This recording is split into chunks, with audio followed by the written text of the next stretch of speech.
Breaking చూస్తున్నాం. NDA నేతృత్వంలోని కేంద్ర ప్రభుత్వం సంచలన నిర్ణయం తీసుకుంది. జమిలీ ఎన్నికలకు కేంద్ర కేబినెట్ ఆమోదం తెలిపింది. ఇక దేశవ్యాప్తంగా ఒకేసారి ఎన్నికలు నిర్వహించాలని ఎన్డీఏ ప్రభుత్వం కసరత్తు చేపట్టింది. ఇందులో భాగంగా వన్ నేషన్ వన్ ఎలక్షన్ నిర్వహణపై నిన్న ప్రత్యేకంగా సమావేశమైన కేంద్ర cabinet one nation one election నిర్వహణపై మాజీ రాష్ట్రపతి రామ్నాథ్ కోవింద్ నేతృత్వంలో కమిటీ వేసింది. ఇక తాజాగా ఈ కమిటీ జమిలీ ఎన్నికలు నిర్వహించవచ్చని కేంద్రానికి నివేదికను ఇచ్చింది. ఇక నిన్న సమావేశమైన కేంద్ర మంత్రివర్గం ఈ నివేదికకు ఆమోదం తెలిపింది. దీంతో వచ్చే శీతాకాల సమావేశంలో జమిలీ ఎన్నికలకు సంబంధించిన బిల్లును కేంద్రం పార్లమెంట్లో ప్రవేశపెట్టే అవకాశం ఉంది. ఇక మరోవైపు కాంగ్రెస్తో పాటు పలు రాజకీయ పార్టీలు జమిలీ ఎన్నికలను వ్యతిరేకిస్తున్నాయి.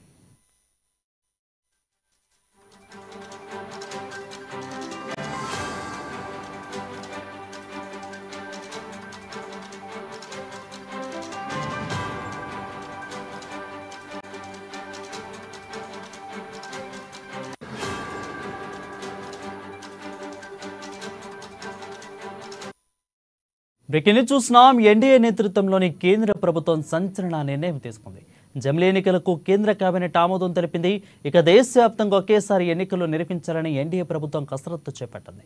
ఇందులో భాగంగా వన్ నేషన్ వన్ ఎలక్షన్ నిర్వహణపై నిన్న ప్రత్యేకంగా సమావేశమైన కేంద్ర cabinet one nation one election నిర్వహణపై మాజీ రాష్ట్రపతి రామ్నాథ్ కోవింద్ నేతృత్వంలో కమిటీ వేసింది. ఇక తాజాగా ఈ కమిటీ జమిలీ ఎన్నికలు నిర్వహించవచ్చని కేంద్రానికి నివేదికనిచ్చింది.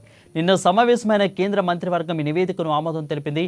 ఇక దీంతో వచ్చే శీతాకాల సమావేశంలో జమిలీ ఎన్నికలకు సంబంధించిన బిల్లును కేంద్ర పార్లమెంట్లో ప్రవేశపెట్టే అవకాశం ఉంది.